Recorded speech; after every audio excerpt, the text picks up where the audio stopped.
Hi you guys, my name is Jenée and welcome back to my YouTube channel. If you're new here, I make videos all about hair, beauty, lifestyle, and product reviews. So if you're into that, click the subscribe and notification bell below so that you can be notified anytime that I post any new video. I'm not gonna get into a long introduction. I'm just gonna get right into this video. Without further ado, let's go. So during my loc journey, I started 12/12 of 2020 and I did a DIY video, MicroLoc video. So if you want to see that, click up here and watch that first so you can get caught up on everything that I did to achieve this look.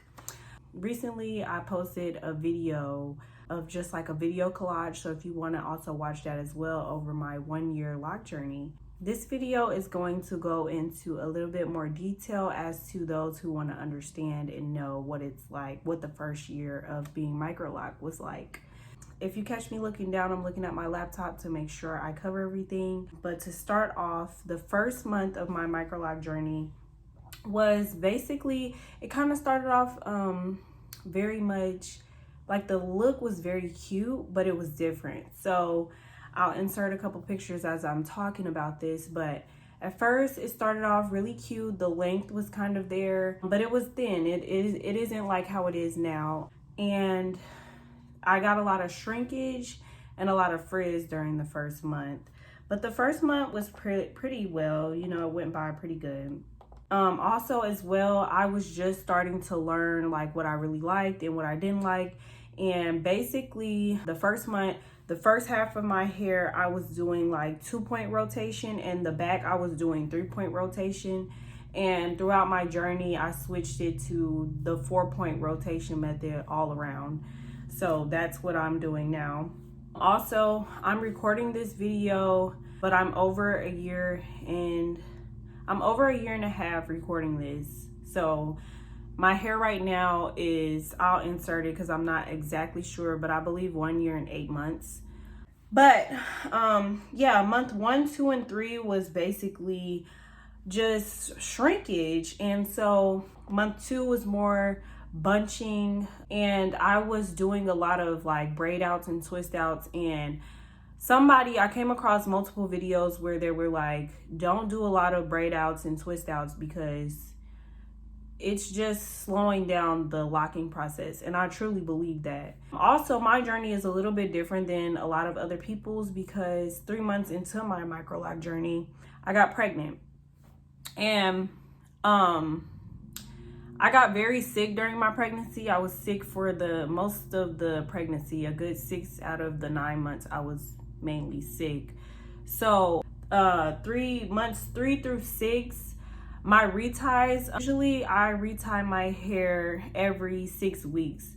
I don't go longer because for me, when I go longer than 6 weeks, my hair starts to tangle and intertwine. I have basically 4C hair all around, maybe 4B in some areas, but my hair tends to want to mingle and marry together. So 4 weeks, sometimes I do 4 weeks, just because I'm like, I gotta get this out of the way and I have other stuff to do. Most of the times I usually go 5 to 6 weeks, and that just works for me. What works for you might be a little different, but that's just what works for me.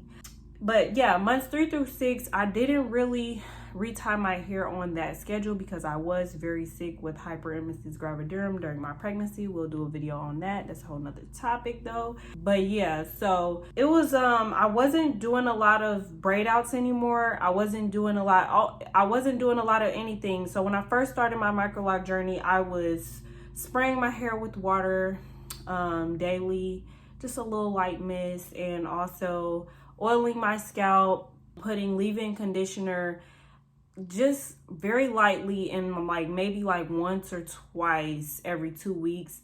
But after I kind of got sick during the pregnancy, it just went down to just spraying it with water at least once every day, and no oil, no braid outs, just minimum just not doing much to my hair. And that's when I really started to realize that my hair really started to lock and it started doing its little thing. So my recommendation is to do what works for you, but that's what works worked for me. And from that point, I stopped using oils and a lot of products, and I stopped styling my hair as much. And I actually like when my hair is not in the braid out styles, because it actually, so my hair isn't like the most thick. Having the locks makes my hair look fuller now. So when it's in those braid outs, it doesn't look as full, especially during the process of locking. It didn't look as full. It looks more full when I just spritz it with a little water. It's kind of shrunken. So like it just gives a fuller appearance, as well as the frizz and stuff like that kind of helps with the full look, and I love that. Around 9 months, my hair really started to really lock. I kind of realized like, okay, I think I'm getting to where I really need to be. As far as my wash day, so I had uploaded a wash day. It was pretty pathetic. I'm gonna redo it and show you guys what I do now, but it's still not much. With locks, you don't have to do much. I think people make it super complicated, but you really just don't have to do much. That's the beauty of it. And even with my wash days, I really get in there. I shampoo it really well. I'm still using a clarifying shampoo. There's also another green tea shampoo that I use every once in a while, just because I like the mint, and I'll insert that as well. But I like the mint feeling, the fresh feeling on my scalp. But you really just don't have to do much with locks. So I wash my hair at least once a week. And I wet my hair or mist it every day. I don't use any oils, and my hair is perfection. Also, I use scent boosters in my hair to make my locks smell lovely, because I'm all about hygiene and having hygienic locks. So I might add a little scent booster here or there, but watch it with the water and how you dry your hair, because with locks you can have a odor with your locks. If you just come out of a wash and you don't properly let them dry, they can kind of smell like a mildew type of smell. So you just want to look out for that. And when I mist my hair, it's not soaking or drenching wet. I'm just misting it lightly and fluffing it out and keeping it moving. When I do braid outs, it's really pretty, but I don't do braid outs that much. I like the full look. Braid outs just kind of give me a little twist to a style, but they also take away the thickness of my hair. But I'll insert some pictures as well.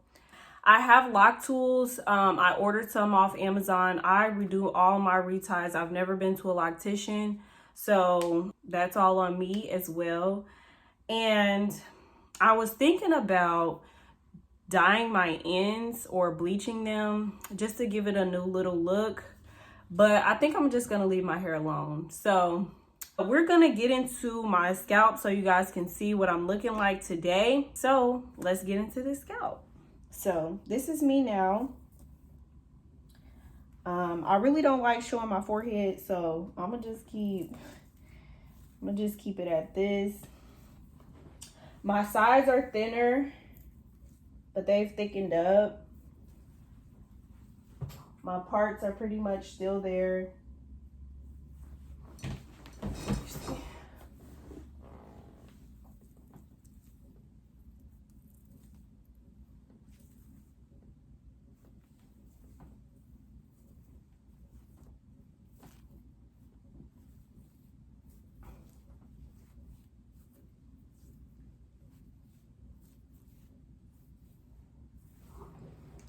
Yeah, that's pretty much what I'm looking like today.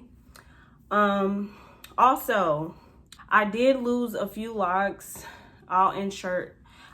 So one lock I lost because I was retying it, and basically I created a knot in the lock, and it's in the front. I can show you. Let me see. Can I find it? Somewhere over here. And this was more towards the beginning, and I had to just basically cut it, and that's all of the new growth that I've got so far. But let me find one right next to it so you can see how much got cut off. So yeah, this was more towards the beginning, and it really shrinks up, so it really when you pull them side by side, they look. So yeah, this one I had to cut all the way off. It started off really small because I had created a knot in the lock. Another one, during my pregnancy, it got really thin and I had to cut it. This was another one. And that's about it. Did I combine any locks? Yes, I combined some in the bag because they were too small. So I don't know where they're at, but yes, I combined, I think 2 in the bag. Also, during my pregnancy, my hair got really thick and full, very luscious, very beautiful, and I'm in the postpartum phase now, and my hair has kind of thinned out. So let me see if I could show you. There's like in my hair, I can kind of see, like even this one, some of my locks you can really see like when I was pregnant because they're like fuller, they're thicker, there's like a thicker band, and then the hair kind of like thins out. And so I'm still going through the postpartum phase. I'm really close to 9 months postpartum, and I'm still going through it. I'm also breastfeeding, so I don't know if my hair is going to transition again once I stop breastfeeding, but postpartum hair is a little bit different, and you can always see where you're stressed at. You could see my pregnancy in my hair. I could just see like even this piece, you can kind of see where there's some thicker parts, and then there's some thicker bands, and then there's like thinner areas. So if you're stressing, if you're not eating well, you will see it in your hair. Like what you do to your body will show in your hair. So yeah, that's pretty much it. I'm not gonna keep you guys too long, but that is my 1 year review on my locks, my DIY micro locks. If you like this video, please like, comment, share, and subscribe. Well, that's pretty much it. Thank you guys for watching. Make sure you subscribe and watch my other videos if you haven't gotten caught up. Bye-bye.